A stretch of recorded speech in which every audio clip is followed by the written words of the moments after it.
njengenjwayelo sithi nje aphinde singapholisi maseko sisukume siyofuna ulwazi la eCape Heart eNorth West ekumkhulu Shobel'khulu ngoba sazi ukuthi ke uhlezi ekhona futhi esinikelile ukuthi ke uma kukhona sifuna ukuthola isikhathi asinikeza khulu kanjani siyabingelela njani pastor ni siyaphila ngifuna namhlanje nasibheke la udaba lwesithunywa nodaba lwedlozi.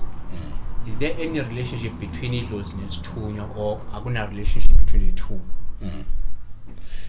Cha ikhona relationship phakathi kwedlozi nesithunywa.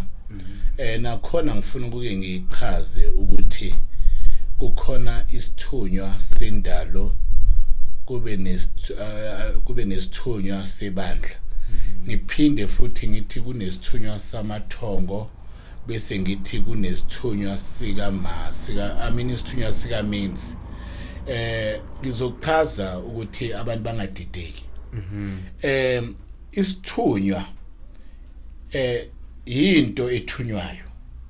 Umuntu uma ethunywa esitolo ngaleso sikhathi uyisithunywa sami engisithume esitolo.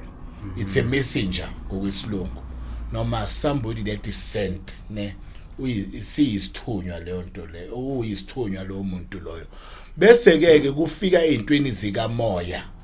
Isithunywa samathongo sulo moya othunywa abalele noma bangasekho ukuthi sifike kuwena size ngomsebenzi uthile bese siyakwembatha bese sikuvezela lo msebenzi esifuna ukuthi wenzeni uwenze wena njenganomuntu ophila emhlabeni sikubonise amajazi sikubonise mhlambe iphika sikubonisa amathusi sikubonisa ikhali sikubonisa intaba kanjalo isithunywa ke leso esithi sisithunywa sani samathongo bese kuba nalento esithi isithunywa sika menzi noma izithunywa zika menzi lezo ke yingilosi ngoba igama elithi ingilosi liphuma from angels esilungwini ithunywa lezo onomkhubulwane osodomo oma onomhoyi izona izithunywa ama-angels ayizithunywa zika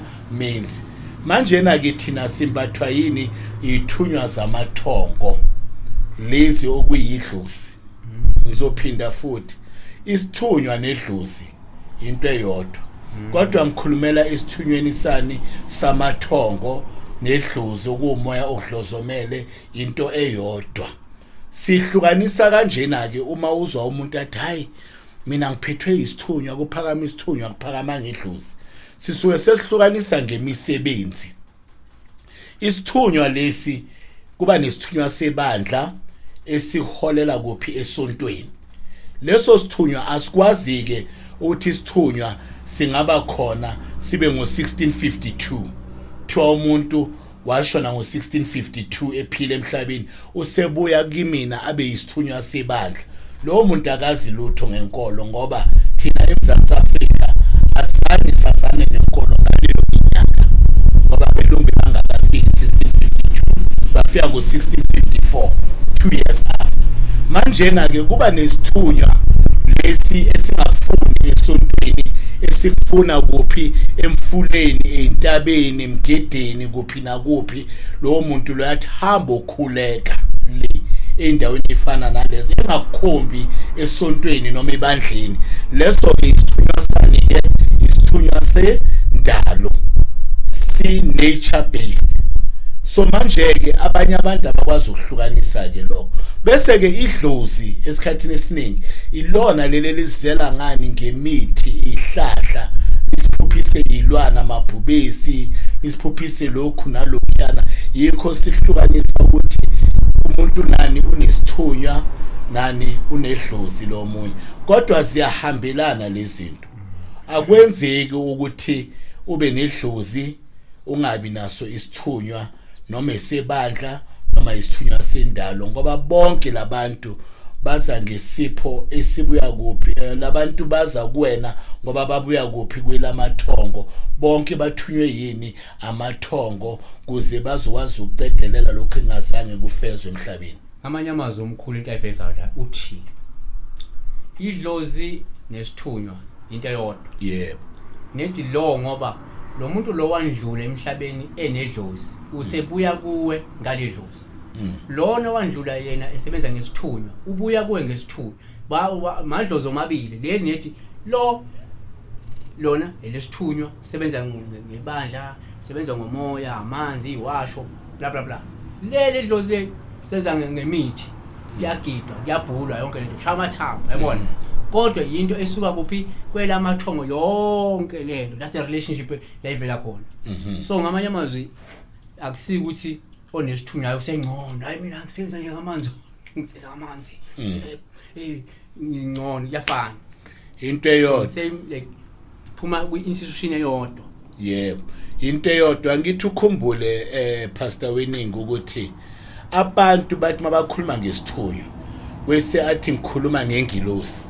Yikho ngihlukanisa ngithi kunesithunywa sikaMenzi noma izithunywa zikaMenzi.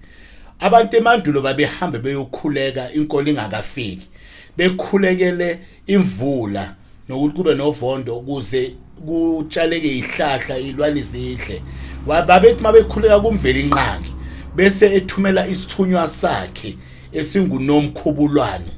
Nomkhubulwane kwakuyena the rain goddess noma uyo wayeletha imvula ngoba ethunywa ubani uMenzi noma umdali. So leso sithunywa akusona idlozi elimbethe elingambatha umuntu ngoba phela lidalelwe ipurpose different. Uyoke leyo ngoba uma abantu benezithunywa bayakwazi ukuyihlukanisa isithunywa samanzi esiwunomhoyi nesithunywa esensebenzo esiwugogo uNthabiseni owafika kumina wanginikeza isiphila. Azifani lezithunywa kodwa ke lesi siyisithunywa sikaMenzi esiwunomhoyi engisimemeza emfuleni empophomeni ezibeni olwandle. Leso sithunywa leso esikaMenzi angisebenzi ngaso ngisuke nje ngisicela ukuthi asingivulele ini amanzi ilwane zishifte ngoba leso sithunywa esikaMenzi. Kodwa isithunywa lesi thina sebenza ngaso sisebenza ngomoya wedlozi.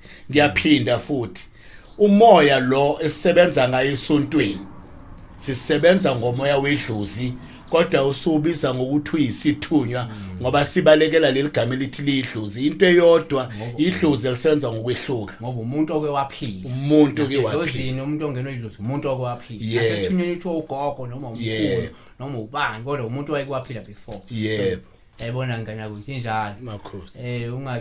Ungacabanga ukuthi ihlukile. Ayihlukanga iyafana.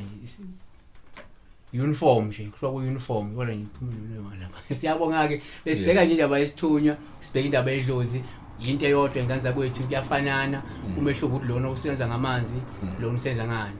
So makodwa uthi wena mhlawumbe uyafuna ukuthi ixoxe further khona kuMkhulu Shobel'khulu inombolo ikhona yakwathi umxoxe. Uba nazo ke nje ingxoxo lapha ku Facebook ku Shobel'khulu Institute for Spiritual Healing. Spiritual Healing yakwathi ulandele ingxoxo lapho. Ukhona futhi on YouTube ezethongo nomsamo TV. Yabona khona wazi umlandeli ungafika usubscribe ukuthi ukwazi ukuthi ube updated ngezinto ezenzeka khona. Ukhona ke on WhatsApp, ungangena ku WhatsApp group nawe ube yilunga lapha eliqavile ukwazi ukubuza izinto ngokukhethekile. Ngakwazi ukubukha ama sessions apha akhethekile uma ufuna ukufunda into ethile. Siyabonga.